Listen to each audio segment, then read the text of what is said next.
Hablar de conservación preventiva es hablar de un modelo de conservación de las imágenes sin necesidad de tener que llegar a intervenir en ellas. No tenemos que entender conservación preventiva como restauración, sino que conservamos preventivamente para no tener que intervenir y de esa manera también para no gastar tanto dinero en intervenciones directas, algo que a día de hoy pues, puede ser interesante. También hay que partir de otra base, y es que en el caso de la Semana Santa, las personas que se encargan del cuidado de las imágenes no tienen nada que ver con el perfil del conservador o restaurador. Puede haber algunos casos concretos que así ocurra, pero lo habitual es que no sea. Entonces estas personas, aunque lo hagan con mucho mimo y con mucho cuidado, si se les puede formar para que traten todavía mucho mejor las tallas, al final saldrán beneficiados todos, porque sus imágenes se conservarán mucho mejor y se legarán al futuro en mejores condiciones. Bueno, el 16 de octubre del año 2010 se firmaba la Carta del Patrimonio Cultural de la Semana Santa en la Consejería de Cultura de la Junta de Castilla y León por parte de 6 de las, por entonces, Semanas Santas declaradas de interés turístico internacional, que eran Cuenca, Cartagena, Salamanca, Medina de Río Seco, León y Valladolid. Aquí vemos algunas de las imágenes. En la firma de dicha carta estuvo además presente el director general de Patrimonio, Enrique Sáez. Y en el punto 2 de dicha carta se establece que los bienes materiales del patrimonio cultural de la Semana Santa, específicamente creados para este fin, surgen de las principales ramas artísticas creativas, arquitectura, imaginería, pintura, documento gráfico y artes decorativas, constatándose entre ellos ejemplos de gran calidad. Queremos incidir especialmente en los aspectos relacionados con su conservación preventiva para retardar al máximo intervenciones directas.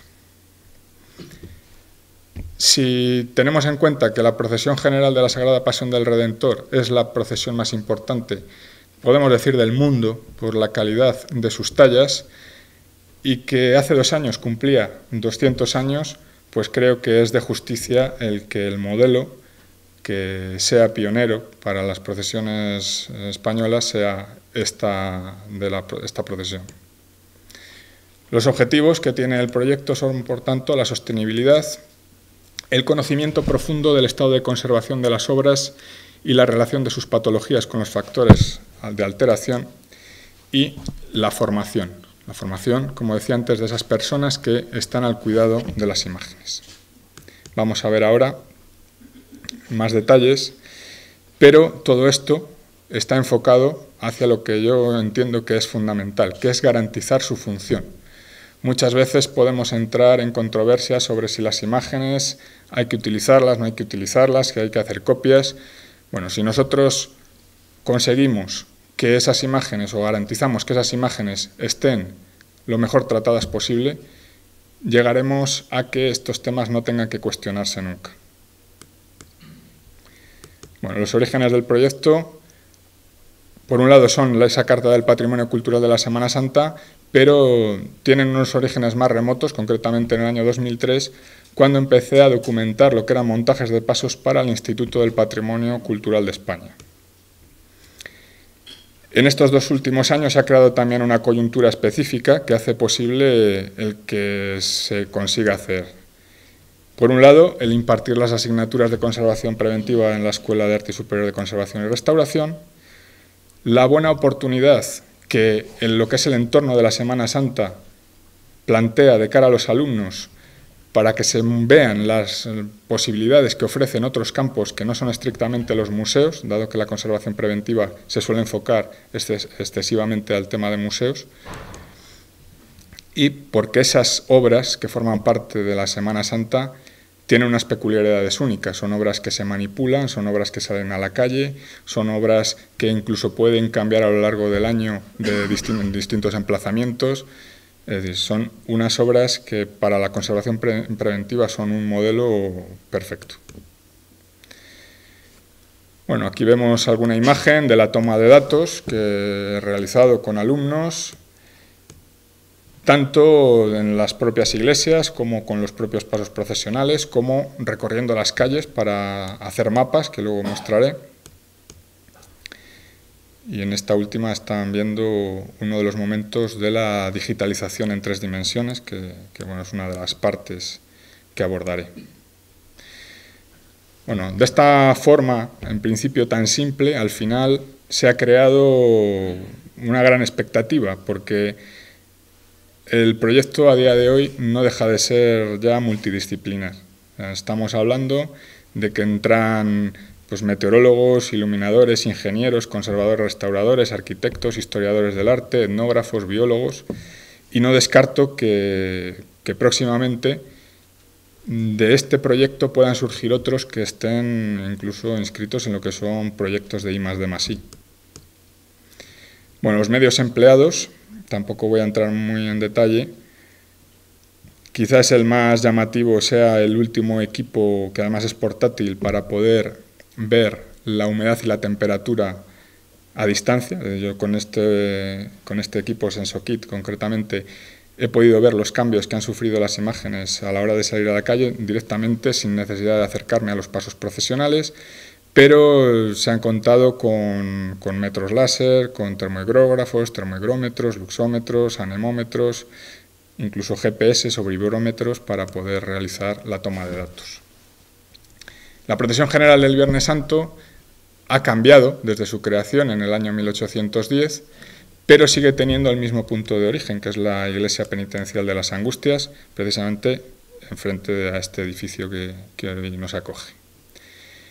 Se caracteriza por la calidad de sus tallas, incorporaciones modernas a lo que son imágenes sobre todo del siglo XVII, pocas, imágenes que son reconocidas mundialmente, pues algunas de las que vemos aquí, el Cristo atado a la columna o el Cristo de la Luz, o este de la Exaltación de la Cruz, considerado el primero realizado en madera policromada de los Grandes Pasos, o el Cristo yacente del Real Monasterio de San Joaquín y Santa Ana, que va a ser el modelo elegido para poder presentar hoy aquí los resultados.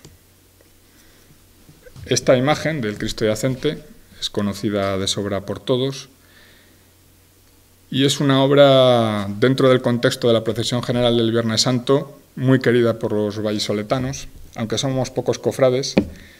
Si les preguntan a personas o a cofrades de otras hermandades, les van a decir que si fueran de otra cofradía serían del Santo Entierro, ¿no? Es una imagen que también hay que comprenderla en su contexto. El Real Monasterio de San Joaquín y Santa Ana alberga, entre otras obras de mucha importancia, los 3 únicos cuadros de Francisco de Goya que hay en Castilla y León. Por lo tanto, el estudio que se está haciendo sobre ese edificio en concreto sirve también para otras muchas obras. Las fases de este modelo de plan integral son las que ven aquí. En primer lugar, la localización de emplazamientos, contenedores y factores de alteración externos a ellos. En segundo, el estudio de los inmuebles contenedores. En tercero, la repercusión sobre la obra de los factores externos. En cuarto, la manipulación y función de las obras. Dentro de este apartado incluiríamos las procesiones. En quinto, una propuesta de mejoras desde el punto de vista de la conservación preventiva. En sexto, el plan de emergencias y evacuación. Y el séptimo, una preservación de la imagen, que sería la digitalización en 3 dimensiones. En primer lugar, lo que se ha elaborado es un mapa de Valladolid, del casco histórico, para localizar todos aquellos inmuebles, contenedores de imágenes de Semana Santa, de Viernes Santo, no de Semana Santa, sino del Viernes Santo. Nos faltaría aquí añadir Zaratán, porque tenemos Bercero y tenemos Laguna de Duero. Como saben, las 7 Palabras ha añadido este año un Cristo de Gregorio Fernández procedente de esa localidad. Nosotros no disponemos de equipos de medición ambiental, pero el Ayuntamiento de Valladolid sí, y muy amablemente nos va a ceder esos datos para que podamos tomar algunas referencias. Son referencias que lo deseable sería que pudiéramos tomar del interior del edificio, pero como por ahora eso no se va a poder hacer, una orientación sí que tendremos. Dentro de la fase 2 del estudio de los inmuebles contenedores se ha hecho un vectorizado de los edificios que nos permite localizar dentro del inmueble la obra en cuestión. En este caso, lo que ven en rojo es la sala en planta donde está el Cristo yacente. Y en base a esos mapas, el que hemos ido ampliando, haciendo incluso alzados, como ven aquí, pues desde distintos puntos podemos localizar esa imagen, o dónde está localizada esa imagen habitualmente. En el caso del Real Monasterio de San Joaquín y Santa Ana, como tiene muchas salas, esta concretamente, que la hemos denominado Sala 10, es donde se localiza el Cristo Yacente, concretamente en esta posición, y de esa sala, de la que también hemos hecho planos del piso superior, hemos tomado todas las medidas, bueno, no voy a poner todos los planos, pero para que se hagan una idea, de alzados de laterales. Tampoco voy a contar ahora lo que es la historia del Real Monasterio de San Joaquín y Santa Ana, pero es muy interesante saber, de cara a la valoración de esas medidas o de esos condicionantes o de esos resultados que tomamos con nuestros datos, saber cómo está hecho el edificio, cuándo está hecho, si ha tenido modificaciones. Y en ese sentido el Real Monasterio de San Joaquín y Santa Ana también es impresionante, no solo por la unidad estilística que tiene su iglesia, sino también por la peculiaridad de ser un edificio que, aunque llegó a finales del siglo XVI a Valladolid, en el siglo XVIII, a finales del siglo XVIII, se levanta de nueva planta por parte de Francisco Sabatini. El monasterio de Santa Ana no queda al margen de uno de los problemas principales que tienen los inmuebles contenedores, que son las humedades. Valladolid tiene pues ese problema por varias... Valladolid y cualquier otra ciudad histórica o cualquier otro edificio histórico tiene ese problema por varias causas. En nuestro caso, por un lado, por la proximidad del nivel freático. Pero también tenemos el problema de las cimentaciones y de aislamientos. Los edificios históricos no tienen una cimentación como los que se hacen hoy en día. Si a eso añadimos que tenemos el nivel freático cerca y que con las obras que hemos hecho a lo largo de los años hemos ido impermeabilizando lo que son los entornos, las humedades van buscando su salida más natural y en ese caso los edificios históricos son los más débiles y por tanto los que más sufren. Hay otras vías de entrada.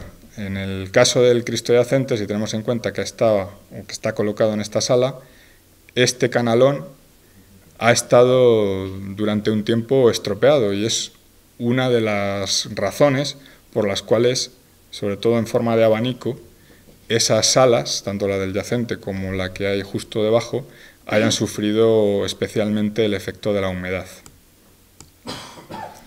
Se empezó tomando mediciones puntuales de varias de las iglesias donde están localizados pasos del Viernes Santo. De esta manera, buscando lo que era la humedad relativa, la temperatura y la iluminación. Pero eso nos daba solamente unas mediciones concretas, unos puntos concretos.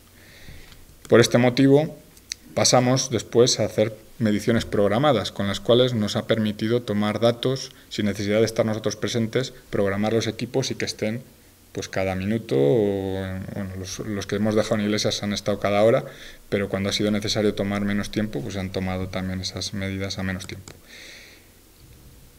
A pesar de que puedan resultar muy llamativos esos picos, la verdad es que luego cuando se estudian las gráficas no lo son tanto. Estamos hablando en esta misma que vemos aquí de la capilla donde está el Jesús Nazareno, en la iglesia de Jesús, que la humedad relativa oscila un 6% de máxima, mientras que la temperatura lo hace solamente 2 grados centígrados. Es decir, que son muy llamativos, pero los cambios en realidad no son tan grandes. Con el equipo SensoKit que les comentaba antes, lo que hemos podido es hacer una valoración del mismo inmueble en varios puntos, tomando mediciones de varios puntos de ese inmueble para saber las diferencias. Los inmuebles no se comportan por igual en todos los lugares y a lo mejor a escasos metros podemos tener una temperatura y una humedad completamente diferente. Con este equipo, con este programa, lo hemos podido ver incluso sin necesidad de entrar al edificio y descargar los datos. Gracias a EMET hemos podido también hacer una relación del comportamiento de ese edificio con respecto al clima. En el caso del monasterio de Santa Ana no hay calefacción, por lo tanto está sometido directamente a esos cambios climáticos. Y tanto los cambios de humedad como los cambios de temperatura, como consecuencia de esto, suelen ser muy graduales. Pueden ser extremos, como ven aquí, pero graduales. De hecho, la temperatura mínima localizada o registrada en el año 2011 ha sido de 5,3 grados centígrados en el lugar concreto donde está el Cristo yacente, es decir, la sala 10, mientras que la temperatura máxima localizada en la iglesia ha sido de 25,7 grados centígrados. También se han hecho mapas con las medidas de seguridad y equipamiento de las salas o de las iglesias. Se ha valorado el impacto del biodeterioro, que en el caso del monasterio de Santa Ana, de una manera muy casual, nos encontramos con un ataque de termitas, que para un edificio histórico pues puede ser, a buen seguro, lo peor que le puede pasar. Fue un hallazgo casual que se le ha intentado poner remedio, digo se le ha intentado porque el tratamiento concretamente que se le está aplicando es a 5 años, con lo cual es un margen grande para poder hacer una valoración a priori del resultado. Pero hemos elaborado también nuestras propias trampas para intentar cazar otro tipo de insectos xilófagos que pueden ser dañinos para las obras. En este caso, en Santa Ana, no hemos hecho ninguna caza de xilófagos, sobre todo han sido arañas, han sido cucarachas, pero en otros lugares sí que hemos localizado insectos xilófagos.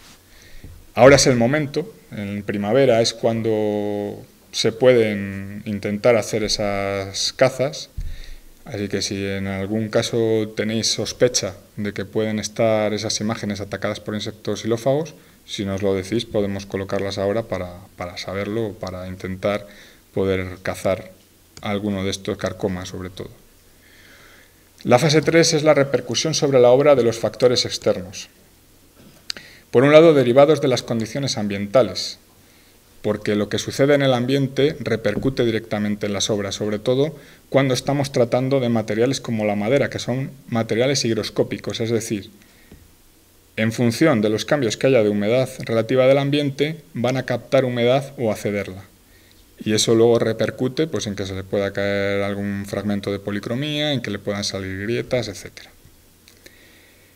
El que sean obras, en la mayor parte de los casos, que están pensadas para ser procesionadas, favorece esa conservación, porque el que las obras se ahuecaran, sobre todo que se ahuecaran mucho, a la larga favorece enormemente ese estado de conservación mucho mejor que las que no están vaciadas. Aquí vemos ejemplos de los cambios que en el traslado del Cristo yacente el año pasado sufrió la imagen, tanto según va llegando, va ascendiendo la humedad relativa, según va llegando cofrades y va llegando gente a la iglesia, cómo cambia, cómo baja en este caso al salir a la calle y cómo va fluctuando dependiendo de las zonas por las cuales va transcurriendo esa procesión. Es decir, bordear la plaza de Santa Ana, entrar en clausura y dentro de la clausura localizar datos en distintos puntos. Sin embargo, este otro, Datalogger, está colocado en la iglesia y son los cambios que ha experimentado la iglesia en ese mismo periodo de tiempo. Esta otra gráfica que ven aquí corresponde con lo que ha sido este año el Viernes de Dolores, cuando se lleva el yacente a la iglesia de San Lorenzo para rezar el Vía Crucis. En este caso ya se tuvo una precaución, y es que esta curva que ven aquí tan acentuada se corresponde a que los propios equipos, cuando se llevan a un lugar y se conectan en el momento, si yo los llevo en el bolso o los llevo en la cartera, están sometidos a una humedad y una temperatura que no es exactamente la real. Sin embargo, en esta otra gráfica, lo que se han dejado es toda la noche anterior allí para que se estabilizaran con el ambiente. Esos cambios de humedad repercuten en la madera, pero ¿hasta qué punto?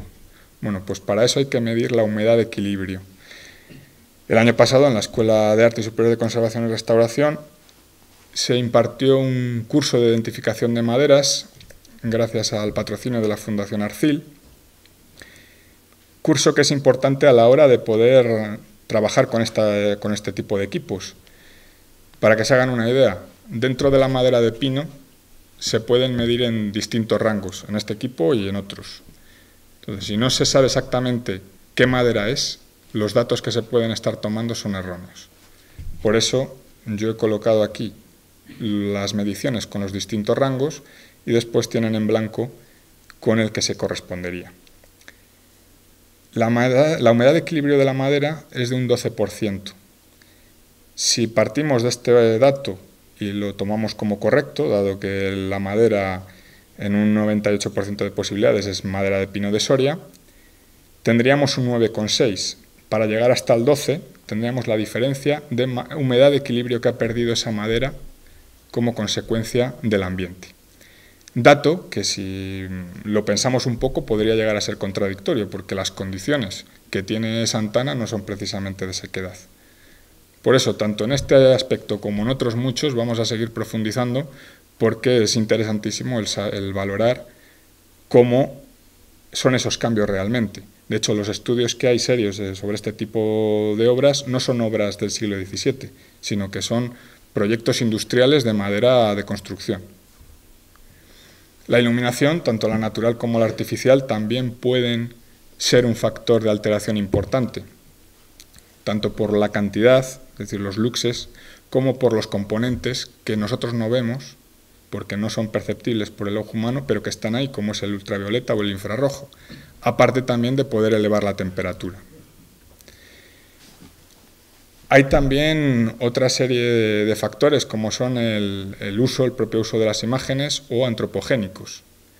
En el caso del mantenimiento, las obras que están expuestas al público tienen un mantenimiento mucho mayor que obras que a lo mejor no se tocan durante años, o obras que están colocadas en retablos y que al no salir en procesión, pues nadie se molesta en poderlas bajar o el poderlas limpiar.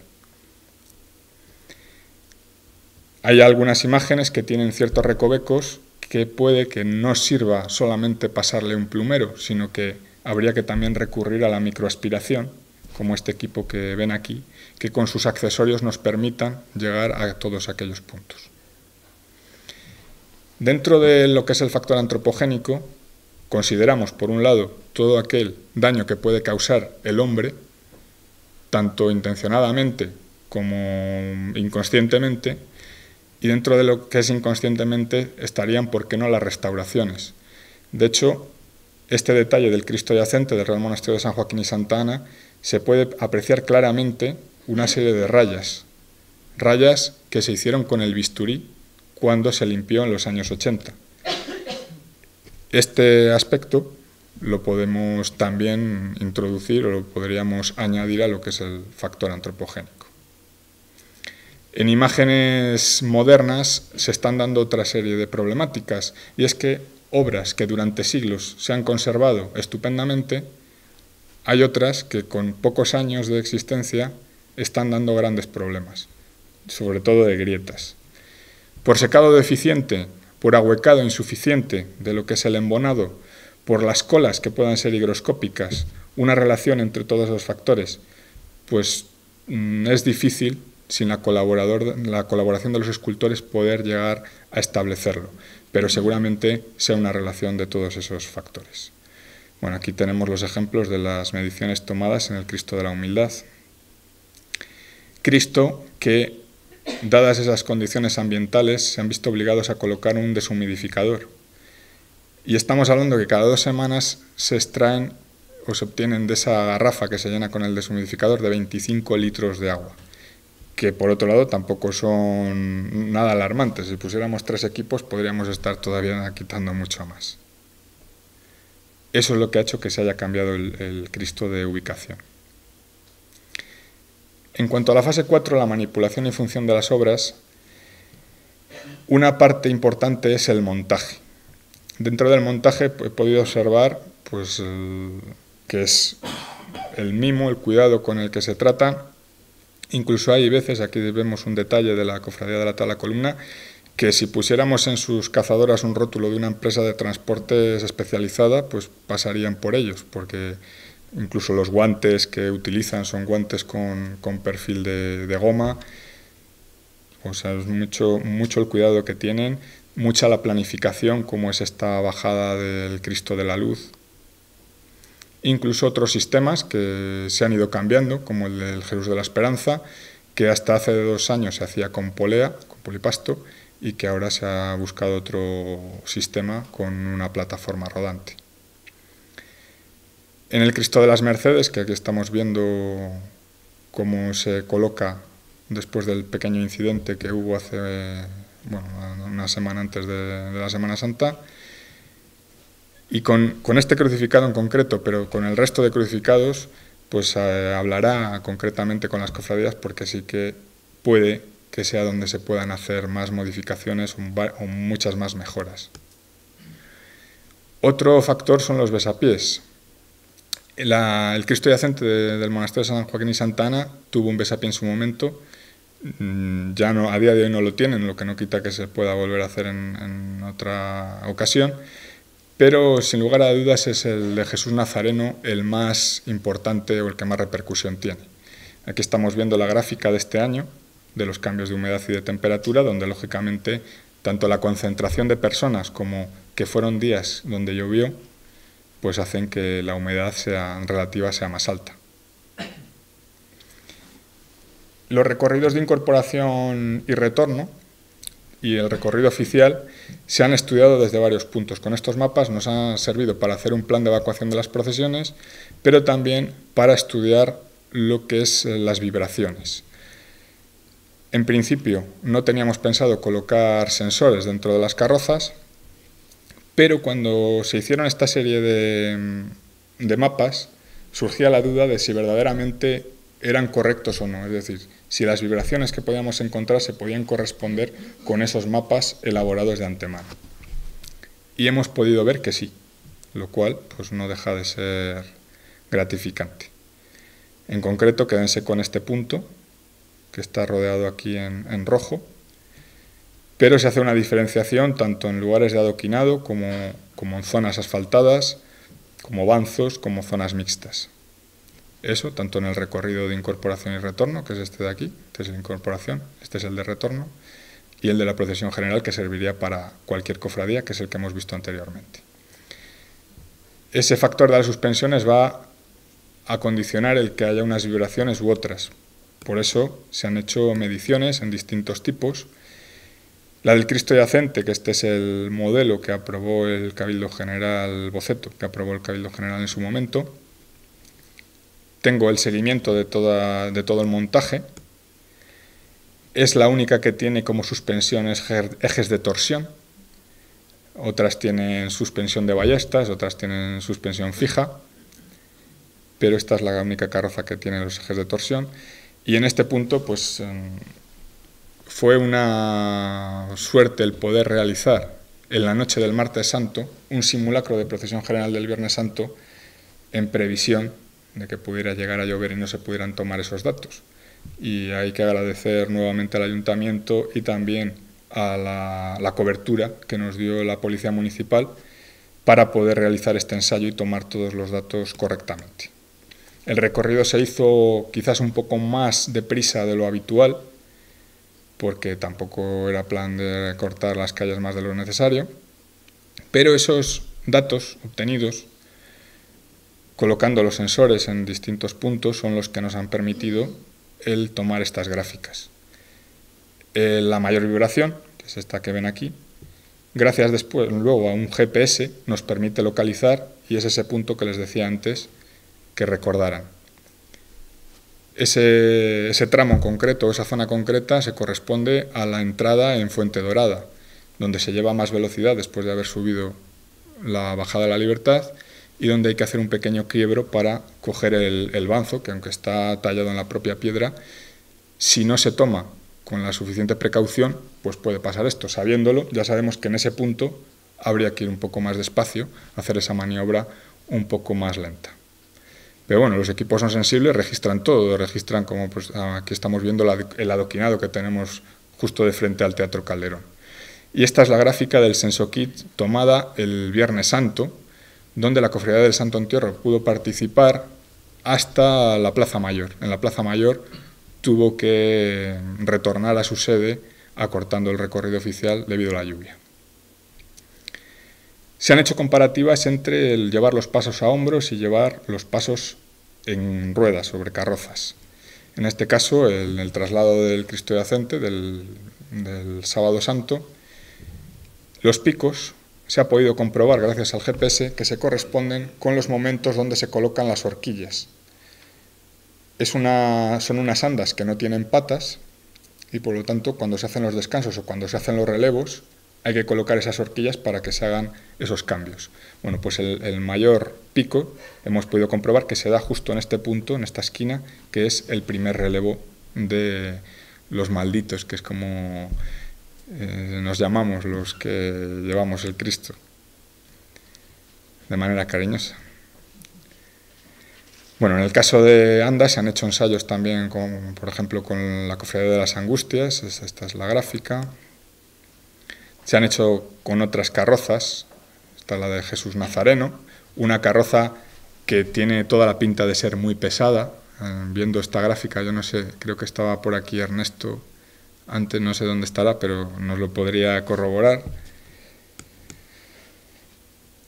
Bueno, estas gráficas que vemos, que son muy curiosas, tienen también una relación directa con otro tema, que son los anclajes.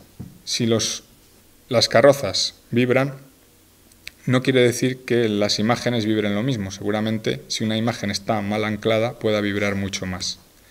Por eso, también se han visto estos temas, aunque el Cristo yacente es una de las obras, o por así decirlo, la única obra que no requiere anclaje, porque tiene tanta autonomía que no es necesario atornillar de ninguna manera al paso. Lo que lleva es las andas, una especie de cajón para que se puedan colocar ahí. No está justo del todo para que no se dañe cuando se mete o se saca la base del Cristo, pero es lo suficiente como para que no tenga que moverse, incluso cuando se saca hombros, que no sea necesario sujetarlo con otro sistema. En líneas generales, lo que sí que recomendaría es que cuando se hagan las maniobras o ese momento de anclar las obras con tornillos, que si es posible se haga por la parte de abajo y que si se pueden utilizar llaves de carraca, mucho mejor, porque las llaves fijas se pueden escapar y si se hace cerca de la policromía o cerca de la escultura se pueda dar algún golpe. Bueno, aquí estamos viendo un momento del montaje de hace 2 años de la oración del huerto, donde se está realizando una llave de carraca que lo que permite es un movimiento mucho más preciso y más eficaz.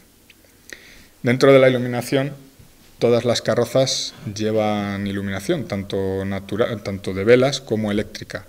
Hay algunas que solo llevan de velas, hay otras que solo llevan eléctrica, pero antiguamente las que llevaban iluminación eléctrica, que eran casi todas, requerían una gran cantidad de baterías, lo cual añadía mucho peso a esas estructuras. Una de los ensayos que se ha hecho, concretamente con la iluminación nueva que ha colocado de LED la Cofradía del Santo Sepulcro en su paso titular, ha sido la sustitución de halógenos por bombillas LED. Y aquí podemos ver los datos, donde de 54 microvatios lumen se han pasado a 0 gracias a esa iluminación, que además es más llamativa que el halógeno y que también le da menos calor. Bueno, esta es la plantilla que se facilitó a las cofradías para que pusieran en ellas los datos relacionados con sus carrozas, es decir, desde las medidas de seguridad que tienen hasta las dimensiones de las carrozas por un lado, con el paso montado por otro, para poder hacer el plan de emergencias. Sin esos datos es un poco complicado saber si una imagen se puede resguardar en un sitio o no, porque el Cristo yacente tiene muchas facilidades, pero hay pasos que son muy grandes, que tienen dimensiones muy grandes y que es complicado. Dentro de las medidas de seguridad y protección frente a las emergencias, el seguro obliga o recomienda que se lleven 2 elementos, un plástico y un extintor. Pero esos elementos que llevamos son los más adecuados, pues en algunos casos hemos visto que no. Por este motivo, me puse en contacto con 2 empresas dedicadas al estudio de plásticos. El que han recomendado es el polietileno de baja densidad, en base a estas premisas que vemos aquí: resistencia, transparencia y flexibilidad. Bueno, cuando pensamos en un plástico, tenemos que pensar en que aparte de que nos proteja de la lluvia, pues que no sea tampoco muy rígido, que no sea complicado ponerlo. Cuanto más rígido sea, a lo mejor es más complicado ponerlo y más riesgo pueden tener esas imágenes. El polietileno, aunque sea el más adecuado, no es inalterable. Cualquier plástico requiere por lo menos una revisión antes de colocarlo, incluso una colocación apropiada. O sea, una cosa sería el poderlo almacenar a lo largo del año en nuestras sedes y otra cosa es tenerlo dispuesto de una manera lo más sencilla posible de colocar, que sería seguramente plegado, para que a manera de acordeón se pueda hacer de una manera muy rápida y no tener que andar en la calle desempaquetando. Esos plásticos con el tiempo se degradan. Por efecto de la luz puede envejecer, pero puede tener algún roto, puede captar partículas porque se cargan electrostáticamente. Bueno, pues no teniendo un plástico no nos sirve ya para toda la vida. Lo deseable sería poderlo cambiar, pues, por lo menos cuando veamos que está en malas condiciones, pero si no, yo recomendaría cada 2 o 3 años poder hacerlo. Tan importante como llevar esos elementos es saber utilizarlos o ver la mejor manera de utilizarlos. Y se ha visto que es otro tema bastante mejorable. Esta fotografía en concreto, que corresponde a la exaltación de la cruz, sé, aunque no dispongo de la imagen, que han buscado otra manera mejor de hacerlo, para que sea más rápida, para que no tengan que andar con las varas de directivo subiéndolas por encima de las cruces, que bueno, no deja de ser un riesgo. Con las pértigas que han realizado lo pueden hacer de una manera mucho más rápida y más segura. Los incendios, por fortuna, no han sido muy habituales, se han quedado en conatos en algunos casos, otros por suerte no han tenido ni conatos. Si el incendio es en las baterías o debajo de la carroza, en la instalación eléctrica, puede ser más complicado detectarlo. Si es a nivel superficial, si es por encima o en la parte visible, pues es mucho más fácil actuar o más rápido. Pero hemos querido hacer ensayos porque otra de las dudas que nos surgía es saber si esos extintores eran lo mejor, o los extintores que llevamos son lo mejor para esas imágenes. En este triángulo, que suele ser la manera de representarlo, es el que representa los elementos que entran en juego cuando hay un incendio, que por un lado es el oxígeno, por otro el calor y por otro el combustible. Los extintores, sobre todo, intentan actuar en este sentido, o en este vértice, que es el de acabar con el oxígeno para poder sofocarlo. En esas pruebas que hemos hecho, se han realizado tanto con extintores retimbrados al día como con extintores caducados. ¿Por qué esta prueba? Pues porque por experiencia sé que hay, por ejemplo, el caso de la carroza del Cristo Yacente, cuando llevé a retimbrar el extintor, me dijeron que por qué no lo dejaba de museo, porque era de los años 80, y estoy hablando del año 2002. Por lo tanto, ese tema nos lo tenemos que plantear, porque si hay algún problema con algún incendio, pues seguramente el seguro no quiera pagarlo, porque si no está convenientemente retimbrado o revisado, pues no lo quieren hacer. Hicimos pruebas con extintores que llevaban pasados varios años sin revisar, y bueno, vimos que tenían carga, pero controlando tiempos pues no tenía nada que ver. Este que ven aquí es un extintor exactamente igual que el que lleva la carroza del Cristo Yacente,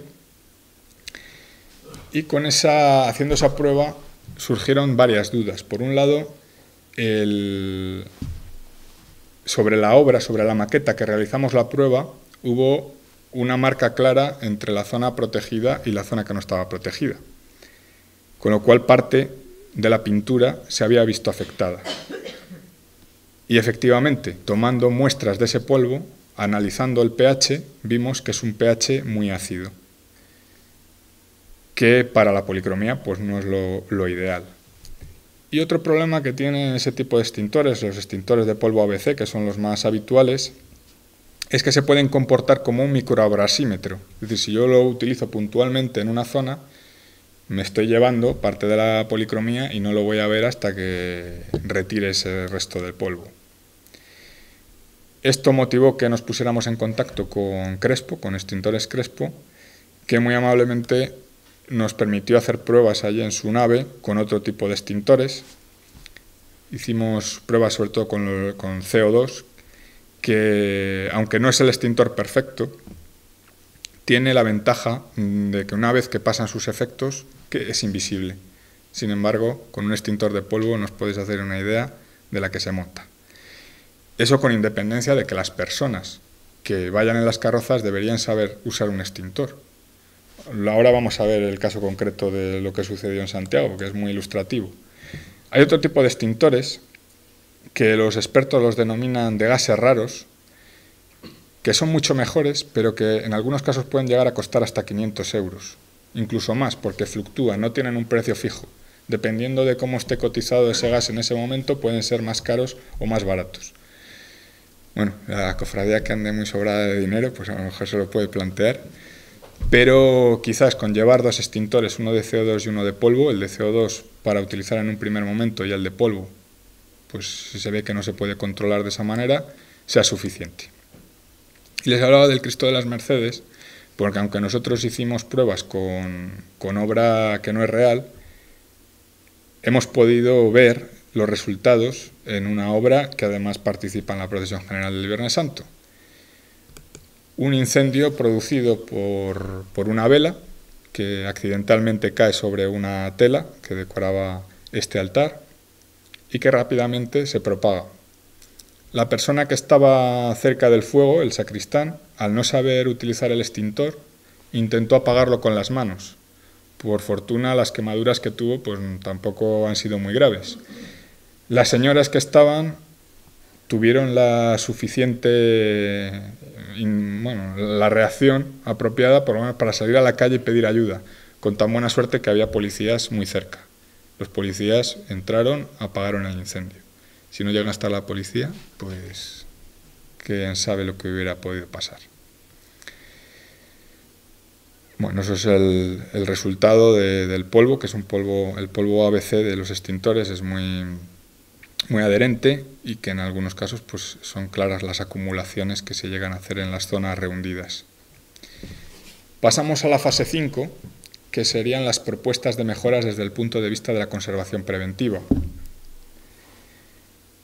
Las humedades que se han localizado en el caso de Santana no solamente provenían del subsuelo, sino también de las cubiertas. Esta, afortunadamente, ya está subsanada.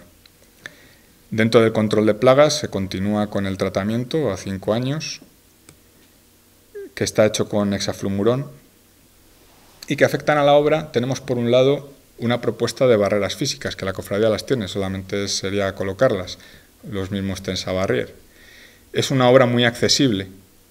Está en el museo, pero cualquier persona que vaya, además es un museo que solamente tiene un vigilante, puede tocar la imagen directamente. Eso no ocurre con otras obras que hay que participan en la procesión general, porque están o bien en museos, o bien en museos vigilados, o bien en altares de iglesia.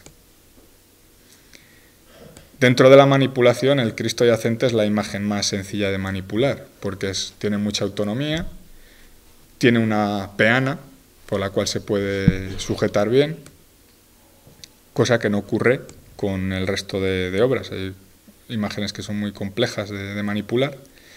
El único momento, el momento más complicado es la bajada de las escaleras. Hemos pesado el Cristo para saber exactamente cuánto pesa y poder, no solamente el Cristo, sino también las andas. ¿Cuántas personas serían necesarias? Eso es importante a la hora de manipular una imagen. Hay veces que a lo mejor se mete mucha más gente de la que sería precisa. Pero sí que se recomienda, en este caso, no en todos, porque hay imágenes que manipularlas con guantes puede ser un peligro, se recomienda el utilizar guantes, porque no va a sufrir nada, no se le va a poder dañar en nada, y son unos guantes que la base es hueca y se podrían colocar debajo y tener allí de continuo sin que se vieran. Bueno, en el caso de las entradas y salidas del templo, pues podría ser bueno ampliar los varales para que no solamente lo llevaran 4 personas a hombros, Si una de esas personas fallara, podría haber un percance. Si lo llevan 8, sería más difícil.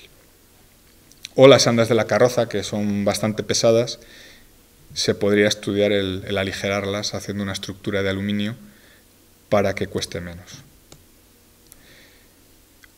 Una de las pruebas que se ha hecho y que la cofradía ha costeado ha sido la colocación de filtros ultravioletas en las ventanas. Aquí tenemos los datos. Se ha conseguido rebajar enormemente la cantidad de componente perjudicial que penetra por esas ventanas y que se puedan tener incluso abiertas, porque si alguien va al Museo de Santa Ana en la actualidad se va a encontrar con ellas generalmente cerradas. Bueno, pues con los filtros ultravioletas en un día soleado, que llegan a entrar en torno a los 1500 microvatios lumen, se puede rebajar, o se ha rebajado a 28 cuando estamos a 30 centímetros de la ventana, con lo cual al Cristo prácticamente no le llega nada. En el caso de la carroza, lo que se recomendaría es que se hagan ensayos con la rueda de repuesto para que si llegara a haber un pinchazo o algún problema que se pueda atajar lo antes posible, así como también la colocación en la extracción del plástico debajo de la carroza y la extracción del extintor para usarlo si es preciso. Bueno, voy a saltar algunas cosas porque veo que a lo tonto. Bueno, sabéis que hay una nueva nave de pasos, que eso favorece la conservación de esas carrozas, que son importantes porque pueden ser un foco de alteración. La carroza del yacente tiene un perímetro protegido, hecho a medida, que en este caso ya no sería necesario, porque antes en la nave vieja no había espacio y había que andar moviendo unas carrozas a lo mejor para sacar otras, pero aquí ya los huecos que hay son bastante amplios. Todos los elementos que se desmontan están muy bien guardados en armarios a medida. Las telas, en algunos casos enrolladas, en otras estiradas, lo que hace que no haya ni siquiera que plancharlas de un año para otro. El plan de emergencia de evacuación para la procesión general es muy complicado porque el tiempo invertido en el recorrido oficial es en torno a la hora y media, también depende del número de cofrades, pero desde que empiezan a moverse cofradías hasta que retornan las últimas a sus sedes podemos estar hablando en torno a las 6 horas, con lo cual es un tiempo muy amplio. Fuera del recorrido oficial, a las cofradías se pueden encontrar con obstáculos, como es este cable, esta fotografía, donde un cofrade tiene que andar con una pértiga para que no se quede atrapado el Cristo o no choque el Cristo. Las predicciones meteorológicas es otro de los factores que se estudian. Gracias a EMET nos ha facilitado imágenes del Meteosat. Con ellas hemos hecho una estadística de los últimos años, con todos los datos de temperatura máxima, mínima, temperatura media, horas de sol, precipitaciones por décimas de litro. El resultado en la procesión, es decir, se suspendió antes, se suspendió durante, no se suspendió. Bueno, es desoladora la gráfica. De hecho, este año, que es el 2012, ya rompe la media. Ahora ya de los últimos 13 años ya hay 7 que se han suspendido. En los últimos años estas mediciones se han tomado por horas. Entonces, por ejemplo, en la del año pasado vemos cómo la previsión que había de lluvia en torno a las 9 de la noche hizo que se suspendiera la procesión. Bueno, y este año pues ya sabéis lo que ha sucedido. Bueno, más imágenes del Meteosat, en algunos casos pues muy curiosas, estas son de radar, otras son del satélite.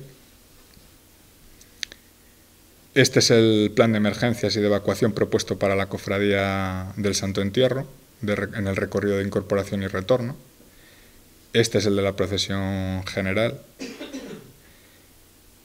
La fase séptima es la digitalización en 3 dimensiones, que no hay que entenderla como un método para hacer copias de las obras y que salgan copias, sino como preservar la imagen de cara a una posible catástrofe, que Dios quiera que no pase nunca, pero sabemos que hay otras ciudades que han perdido parte de su patrimonio de Semana Santa, bien, pues, la guerra civil o en otros momentos. Teniendo una copia digitalizada, aparte de que las cofradías podrían hacer un merchandising de muy alta calidad, dispondríamos de una copia de seguridad para poder realizar, llegado el caso, una imagen totalmente exacta a la original. bueno, las pruebas que ha hecho el Laboratorio de Fotogrametría Arquitectónica de la Universidad de Valladolid sobre los pasos de la Cofradía Penitencial y Sacramental de la Sagrada Cena. Nos hacen un presupuesto, las condiciones que necesitarían para poder realizar ese trabajo, que es un trabajo laborioso porque casi llegan al centenar, entre sayones, entre vírgenes, entre cristos, todas las imágenes que participan el Viernes Santo en la procesión general. Ahí tenemos un detalle de la digitalización de una de las manos del Jesús de la Esperanza. Son pruebas que se han hecho con distintos equipos y que si se llegara a hacer en su conjunto, estaríamos hablando sin IVA de unos 78.400 euros. Bueno, en el caso del Cristo Yacente, que es el que está sirviendo de modelo, la cofradía ya tiene aprobado el poderlo llevar a cabo. La fase 8 puede ser la más interesante porque es la que entra un poco en hacer un reflejo de lo que es el proyecto a la hora de materializarlo, y es la difusión y la formación. Y en este punto pues entraría el Centro Internacional de Estudios de Religiosidad Popular, la Semana Santa, que se dedica fundamentalmente a elaborar estudios, a elaborar proyectos relacionados no solamente con el patrimonio, sino con lo que es la parte etnográfica de la Semana Santa. Seguramente para finales de este año podamos tener preparado un proyecto o materializar ya lo que sería un curso al más alto nivel, pues con participación de la UNESCO, de la Unión Europea, de Patrimonio Eclesiástico, del Instituto del Patrimonio Cultural de España, de AEMET, entre otras instituciones, enfocado sobre todo al tema de la conservación preventiva. Bueno, ya para terminar, las conclusiones serían que las cofradías tratan sus imágenes con mucho cariño. Hay veces que las manipulaciones que se hacen de esas obras pueden ser un acto más de la cofradía, es decir, que se hace con una solemnidad fuera de lo común, pero no se puede bajar la guardia, porque cuando se baja la guardia se pueden llevar unas sorpresas y puede haber accidentes que no son deseados. Con todo esto lo que conseguiríamos es la función, es decir, garantizar el que se siga cumpliendo con esa función, que en el caso de las cofradías propietarias, pues lógicamente no tiene ningún problema, pero en la procesión general del Viernes Santo hay cofradías que ceden pasos a otras cofradías, el museo también cede imágenes a cofradías. Es decir, si todos estamos concienciados de esto y todos pues tenemos también un poco en miras el beneficio que supone para la ciudad y para la Semana Santa en general, que todo salga bien y que todos nos llevemos bien, pues el beneficio está claro.